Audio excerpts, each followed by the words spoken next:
So the next thing that we are discussing about is the gamete formation. Systems हमने पढ़ लिया, reproductive system. अब gamete formation की बात करते हैं. तो गैमेट फॉर्मेशन हमारे पास कौन सा है? सो वी नो मेल के अंदर जो गैमेट फॉर्मेशन है दैट इज स्पर्म, और फीमेल के अंदर जो गैमेट फॉर्मेशन है दैट इज ओवम.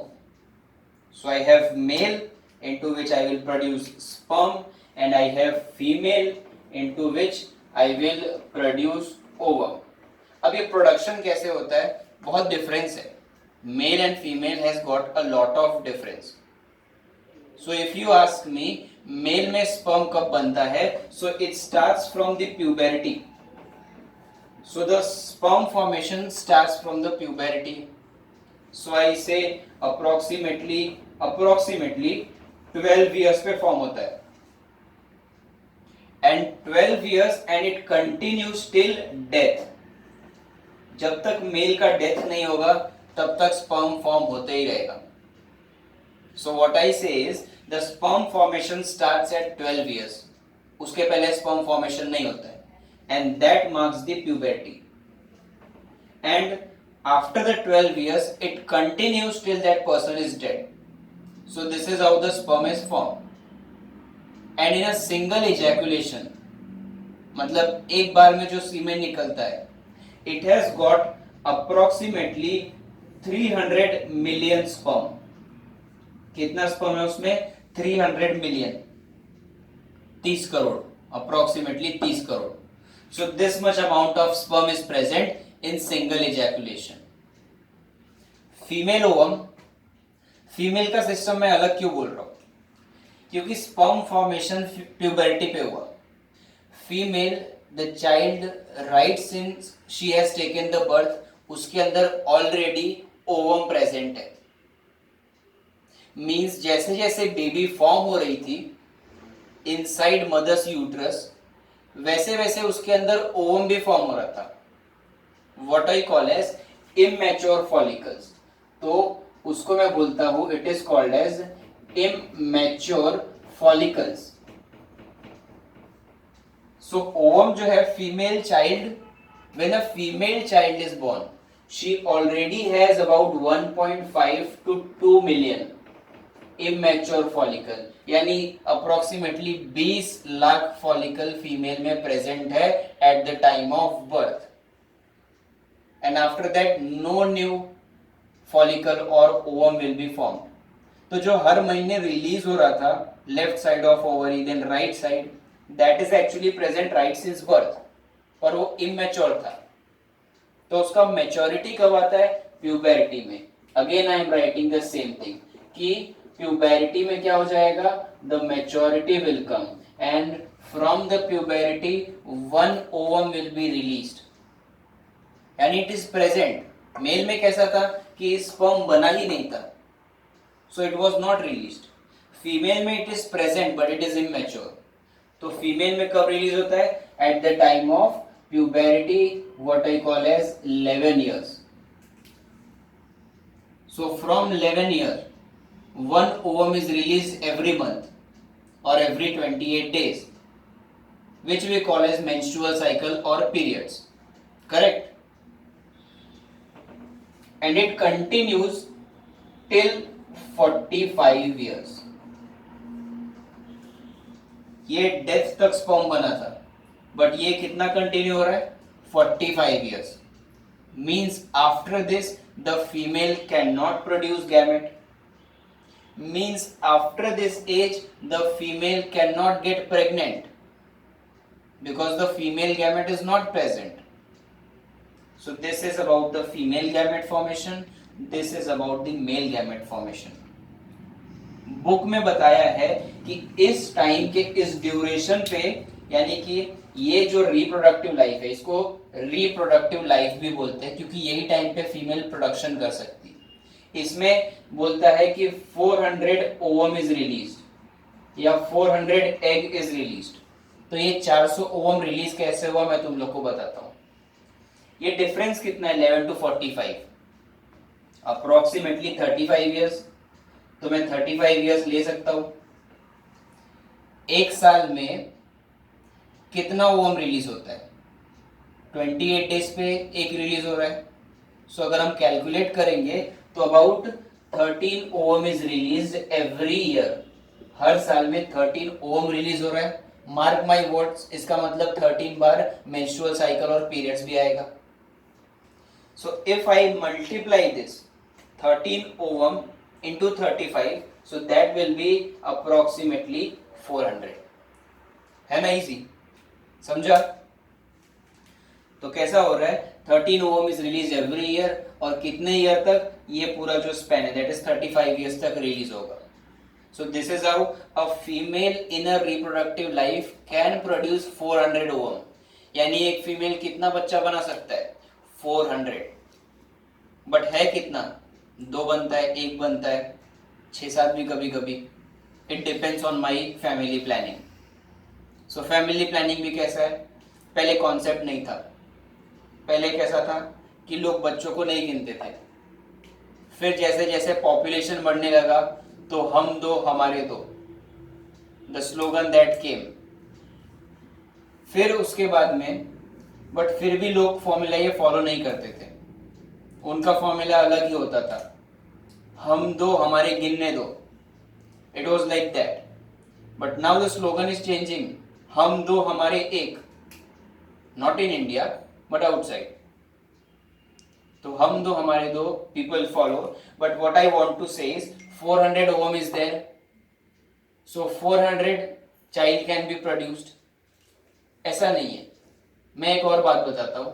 प्रेगनेंसी के टाइम पे till 9 months the periods does not occur.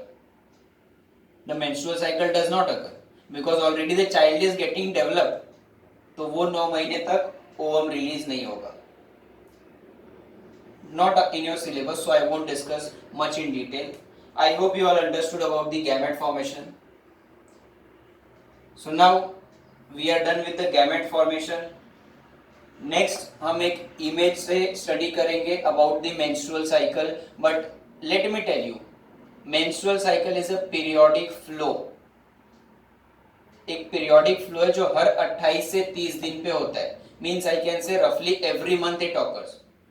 And female is into periods every month. तो हर मंथ ये साइक्लिक चेंजेस या हर मंथ ये मेंस्ट्रुअल साइकिल क्यों हो रहा है? So that we are going to study in detail now.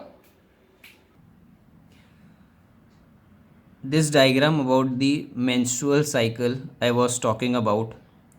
अब इसमें बहुत कुछ दिया हुआ है. डायग्राम दिख रहा है कॉम्प्लेक्स बट है इजी. कैसे इजी है वो मैं बताता हूँ. सो सी, ये जो ऊपर ड्रॉ किया है this is the pituitary gland. So this part is called as the pituitary gland. अब ये पिट्यूटरी ग्लैंड होता ब्रेन में है जहाँ से हार्मोन्स निकलने वाले हैं. 2 हार्मोन्स निकलते पिट्यूटरी ग्लैंड से. उसमें लिखा हुआ है एक FSH है और एक LH है. यानी कि पिट्यूटरी ग्लैंड का 2 हार्मोन्स है जो ये मेंस्ट्रुअल साइकिल को रेगुलेट करता है. So I have FSH and LH. FSH का नाम देखो क्या है? Follicle stimulating hormone. यानी ऐसा हार्मोन्स जो फॉलिकल्स को स्टिमुलेट करेगा. सो ये जो है इसको मैं फॉलिकल बोलता हूँ. पता है मैंने अभी बताया था कि there are about 2 million immature follicles in female at the time of birth. है ना? तो ये वही फॉलिकल है. सो ये ग्रो करना चालू करेगा एट द टाइम ऑफ प्यूबेरिटी. तो फीमेल जैसे ही प्यूबेरिटी पे पहुंचती है दैट इज़ 11 years, तो उसका पिट्यूटरी ग्लैंड सिक्रीट करना चालू करता है FSH यानी फीमेल फॉलिकल स्टिमुलेटिंग हार्मोन.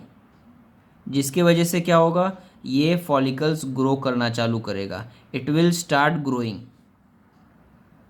तो एक साथ में बहुत सारे ग्रो करते हैं पर बाकी सब डी जनरेट हो जाते हैं. कोई एक खाली ग्रो करता है और वो ग्रो करके इस तरीके से बड़ा सा फॉलिकल बनाते हैं. और उसी फॉलिकल के अंदर इफ़ यू ऑल सी, तो उसी फॉलिकल के अंदर हमारा क्या होता है? ओवम.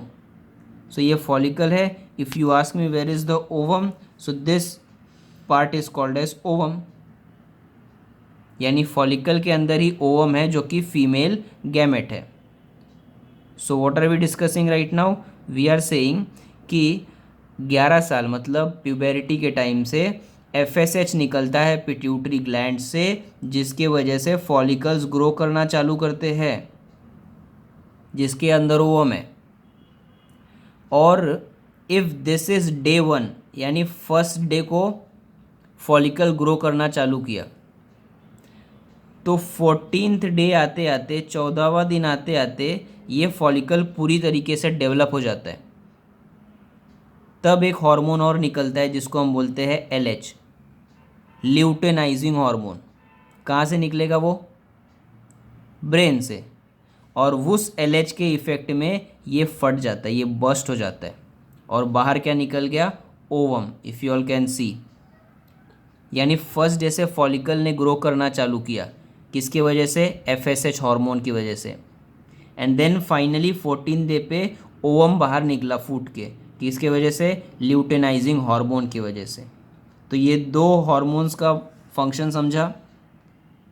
नाउ जब ये मैच्योर कर रहा था ना फॉलिकल, तो ये भी एक हार्मोन छोड़ रहा था जिसका नाम क्या है? ईस्ट्रोजन। और ईस्ट्रोजन क्या करेगा? ये वॉल्स जो ब्रेक हुए ना, ये यूट्रस है। अगर तुम लोग को डायग्राम में याद रहेगा, यूट्रस बनाया था ना हमने, तो यूट्रस क्या हो रहा है? धीरे धीरे रिपेयर हो रहा है। रिपेयर हो रहा है यानी कि थिक हो रहा है। किसकी वजह से? ईस्ट्रोजन की वजह से। और जब ओवम बाहर निकल गया तो पीछे वाला ये जो मास है ये अपने आप को येलो कलर में ऑर्गेनाइज कर लेता है, जिसका नाम क्या है? Corpus luteum. और ये कॉर्पस ल्यूटियम भी एक हार्मोन सिक्रीट कर रहा है, that is progesterone and estrogen. तो 4 हार्मोन्स है।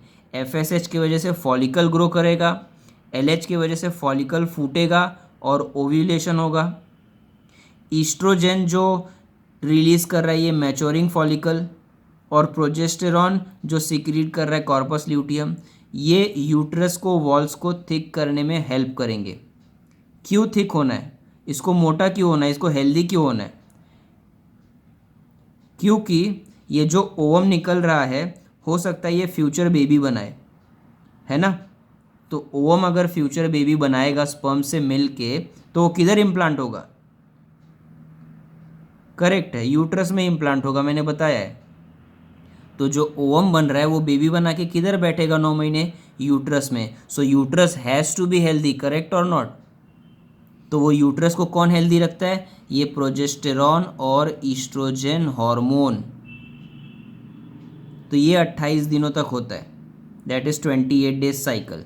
तो मैंने तुम लोग को 14 डे तक समझाया कि डे 1 पे फॉलिकल ग्रो करना चालू करता है, डे 14 पे ओवम बाहर निकलता है। इस ओवम का लाइफ जो है खाली 1 दिन का या 2 दिन का होता है, उसके बाद वो मर जाता है।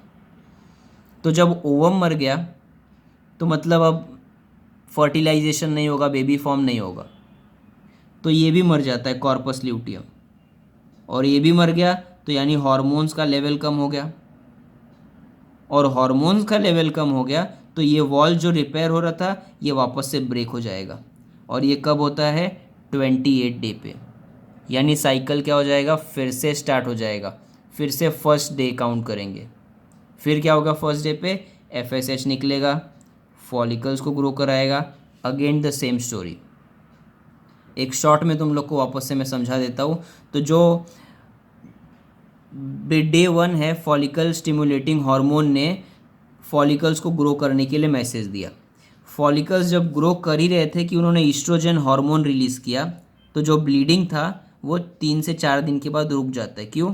क्योंकि फॉलिकल तब तक ईस्ट्रोजन सिक्रीट करता है हार्मोन, जो वॉल्स को रिपेयर करना चालू कर देते हैं। और 14 डे पहुँचते पहुँचते ओवम भी बाहर निकल जाता है, तो पीछे बचा हुआ कॉर्पस ल्यूटियम क्या सिक्रीट करेगा? प्रोजेस्टेरॉन एंड ईस्ट्रोजन हार्मोन्स, जो और वॉल्स को मोटा करेंगे। So if you see the walls are getting thicker and thicker. पर 14th डे पे जो ओवम निकला था वो 16 डे तक मर जाएगा, और अगर वो मर गया तो ये सब भी मर जाएंगे, यानी हार्मोन्स भी रिलीज़ नहीं होगा, यानी वॉल्स धीरे धीरे वीक होते रहेंगे और 28 डे आते आते फिर से ब्रेक हो जाएगा। So next cycle starts. I hope we are clear with this part everyone. अब मेंस्ट्रुअल साइकिल जो हमको बुक में दिया है, नाउ वी नो एवरीथिंग कि it occurs every 28 to 30 days. It is also called as menstrual cycle. It is under the effect of FSH hormone, LH hormone, estrogen and progesterone. One of the several follicles in the ovary starts to develop.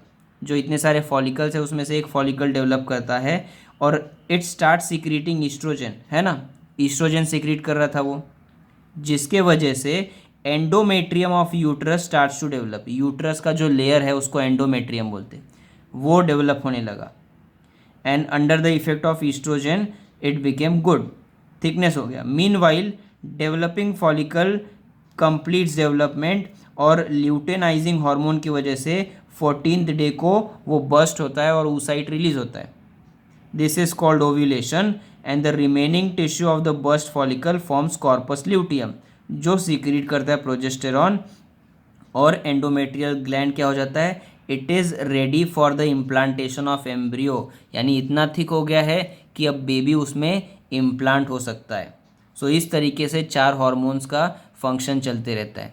आगे नहीं लिखा है कि जैसे ही ovum मर जाता है तो क्या होगा, कॉर्पस ल्यूटियम भी मर जाएगा, यानी प्रोजेस्टेरॉन और ईस्ट्रोजन कम हो जाएगा, जिसकी वजह से next period will again start in next 28 to 30 days. I hope we are clear with this part, everyone. So we are done with the menstrual cycle. Still, if you all have any doubt, you all can ask me in the chat section. I will give a response accordingly.